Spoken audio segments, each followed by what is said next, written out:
Hi, everybody, and welcome to FinTech Junction event. My name is Rosner.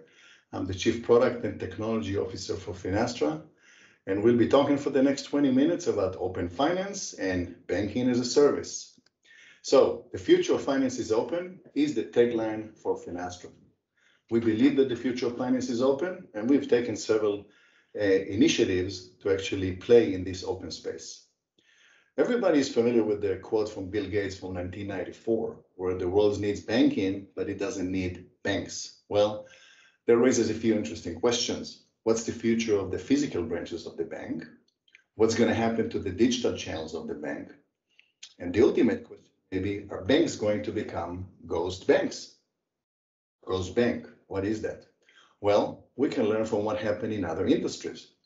Let's look at a restaurant ecosystem, for example. Imagine you're Johnny, the owner of a great Italian restaurant. You have a nice location with a sitting area to serve customers. You own the customers, you know them, they're in your neighborhood. You got the brand recognition, a loyalty program. You serve food, you deliver food, you make the food. You own the whole value chain of the restaurant. Well, then at some point, several years ago, the food delivery companies came about. You can see some of them on the top right. Probably familiar with some of them. Well, they started taking parts of this value chain. They started by just delivering the food. Then they integrated the menus into the POS, the point of sale, and you could look at the menu online. Well, then they started handling the payments. They put together a loyalty program for Johnny. Then they said, hey, Johnny, since we serve a lot of restaurants and we see the demand across many locations and places, why don't we just give you some service where we can recommend your restaurant above others? And what happened to Johnny is that he suddenly found himself with a restaurant, primarily with no seating area, in a remote location where he's preparing a lot of food in the kitchen. He's got a physical presence of, you could call it a restaurant, but it's not really a restaurant anymore, because the majority of his food is delivered by the food delivery companies. He doesn't even know who the customers are.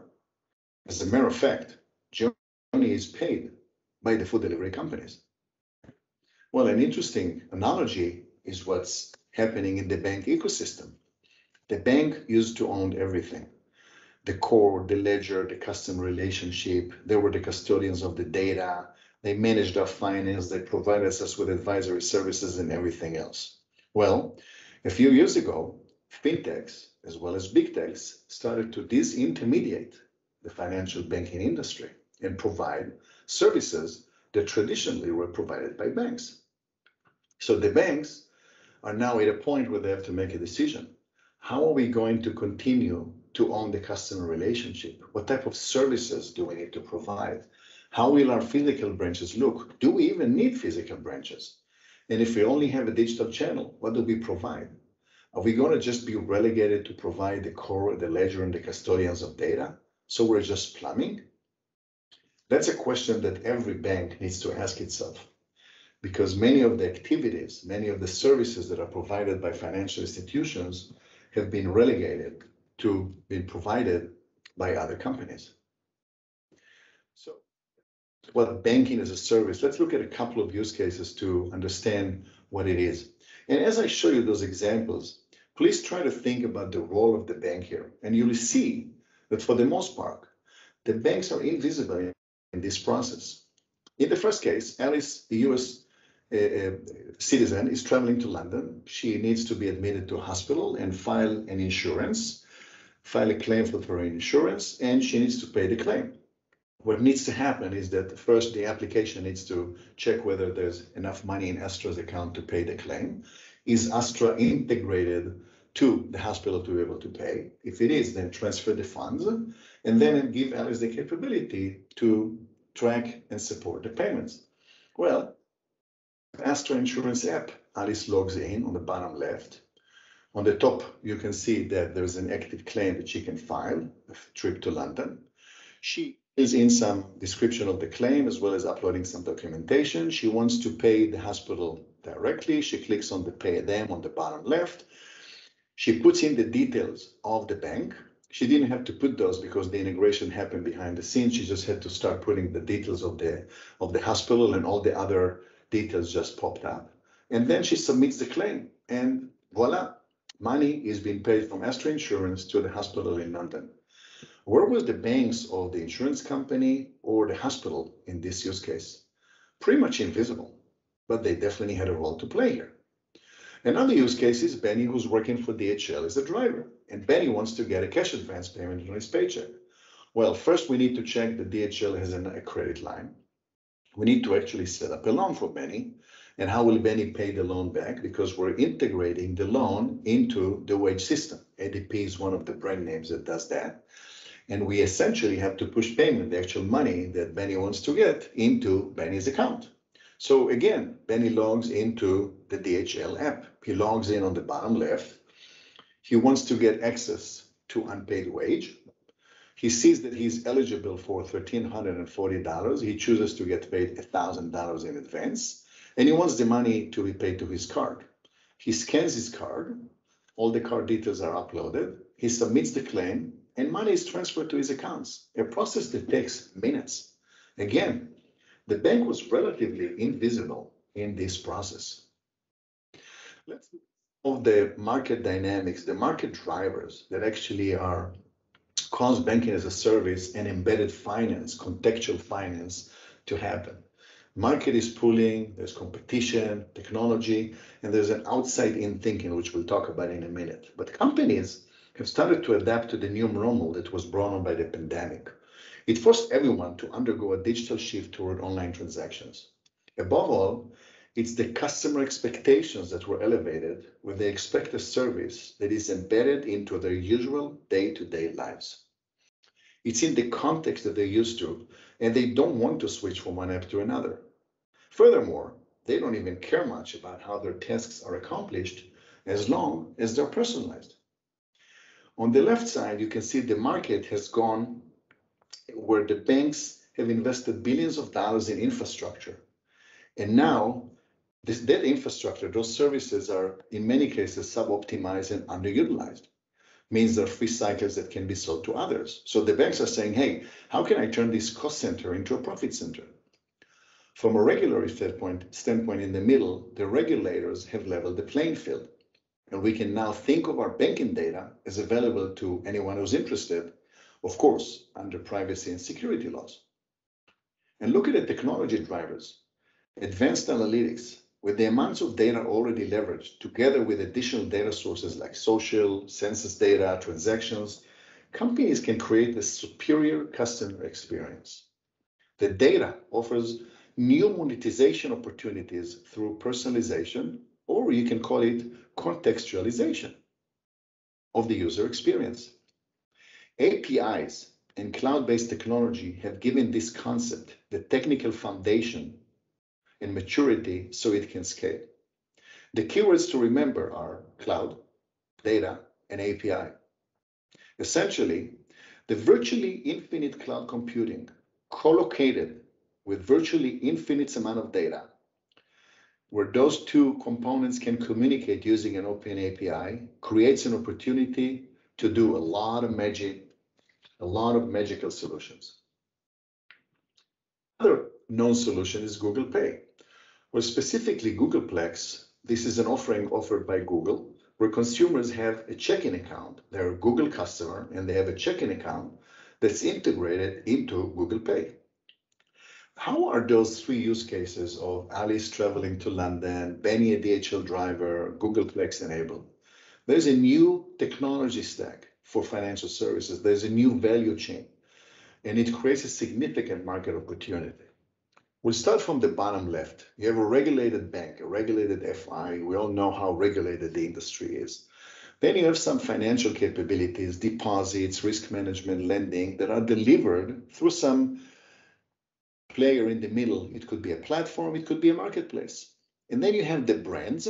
Google is a brand, DHL, Astra Insurance is a brand, or banks that embed those financial capabilities and distribute them to the end users, who could be a person or a corporate. How does it work? I, from the top, as a consumer, I access financial capabilities through an app. Those financial services are embedded into my customer experience. They're provided into the experience because the embedder has picked and chose the capabilities offered by the providers. And of course, the providers is there because it's a regulatory environment. One of the examples is Google Plex, and specific names are mentioned here. Finastra is an enabler and a provider of that capability. On the bottom right, you can see the name of the bank, Seattle Bank. It's a community bank in Seattle, in the US. And they partnered with Google. Google has selected 11 banks in North America to be providers of banking as a service for Google Plex, for those checking accounts. So Seattle Bank being our customer, Finastra having a platform that I'll describe in the middle called FusionFabric.cloud. Google is embedding those financial capabilities provided by Seattle Bank to the customer experience in the context that the customers need that service. And those are us, the consumers on the top right. This is the new technology value chain, the new architecture of financial services. This is the new technology stack of how it works. The way we define banking as a service at Finastra, and again, there are many definitions, they vary, but they're all pointing to the same key things. It's the provision of wholesale banking and services in context, very important, in context. It's provision as a service, and it's got to have an existing licensed institution, regulated infrastructure, and secure, of course, where modern API-driven platforms are the key enabler of that capability of banking as a service. So it's embedded finance provided to the users, persons, people, or corporations in the context of what they need to do. Whether you're buying a car and you need a loan, whether you're booking a trip and you need to buy now, pay later, whether you're paying at a point of sale at a retail store and you need to buy now, pay later, or take a small loan, and so forth. It's all embedded in an experience that you're used to. Before I tell you what Finastra's FusionFabric.cloud was, that actually is the foundation of banking as a service for us, you can see Finastra, and on the top right, you can see we're providing capabilities to community markets, retail banking, corporate banking, payments, treasury. We provide almost everything a bank needs to operate. On the bottom left, you can see that our revenue is 1.85 billion. We have close to 9,000 customers with 10,000 employees, and we serve 90 of the world's top 100 banks. You can see some of the statistics on the right in terms of the number of retail accounts we have, the percent of daily trade finance that goes through our system, 25% of US wire payments, etc. We're very innovative. We have hack into the future events. We have best practices of delivering innovative solutions. And at the bottom right, you can see corporate social responsibility is a big deal for us. We're investing a lot in it. Diversity and inclusion are very important to Finastra. 3 years ago, we started the development of FusionFabric.cloud, essentially an open development platform that has a development environment called Fusion Creator, a runtime environment called Fusion Operate, and an app store called Fusion Store. We essentially created a two-sided network. One side of the network was our existing 8,600 customers that are using the various solutions coming from Finastra. And we developed a standard-based RESTful API on top of all those core banking solutions. And by developing that open API, we enabled anybody on the other side of the network, on the top, to get access to those banking systems. They access it through a catalog that's available on Fusion Creator. They develop an app, they can test it. There's a sandbox associated with it running in the cloud, a real core banking solution. Once they develop the app, they can use the capabilities of Fusion Operate, all the plumbing, the security, the login, the persistence, and so forth, all the plumbing capabilities. And should they choose to market it, they can put it in the App Store and get 8,600 customers eyeballs on it. So this is a two-sided network. And a very important component of the FusionFabric.cloud was that every time the data crosses from one side of the network to the next, data is being collected, of course, in adherence to privacy and regulation and PII and PCI regulations.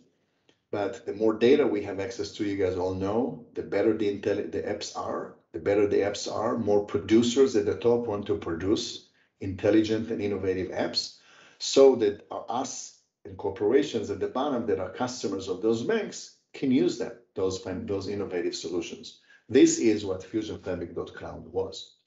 We launched it in May of 2019. And as you can see here, since then, we've deployed over 150 apps in several areas, all the way from digital experience, financial wellness, personal finance management, data and analytics is a big deal for us, customer service, automation of documented process automation, anti-money laundering, fraud, compliance, security, mortgage services, and so forth.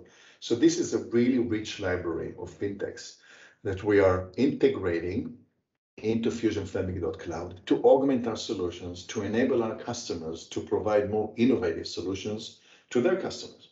That library is growing very, very rapidly. We've acquired over 1,000 customers on the platform already in 2 years that it has been in production. So this is a really interesting platform. And remember, it is the foundation of banking as a service for us. This has enabled us to deliver a solution like Googleplex. But we did more than just Googleplex.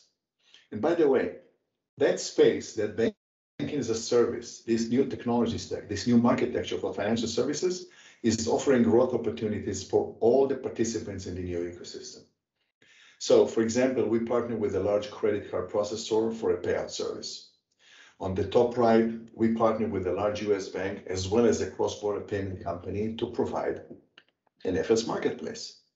Remember, when we partnered with a cross-border payment company, for example, we can leverage our market reach, Finastra's market reach. We have thousands of customers, and we are becoming a really good distribution channel for those banks and those companies. On the bottom left, we talked about Google Pay and Googleplex, and we also partner with a large African bank to provide Pan-African treasury management. So this space is open. Banking as a service is a significant opportunity that has changed the technology stack and the architecture for banking industry. The future of finance is open. Guys, thank you very much for listening to me, and I look forward to meet you again. Take care.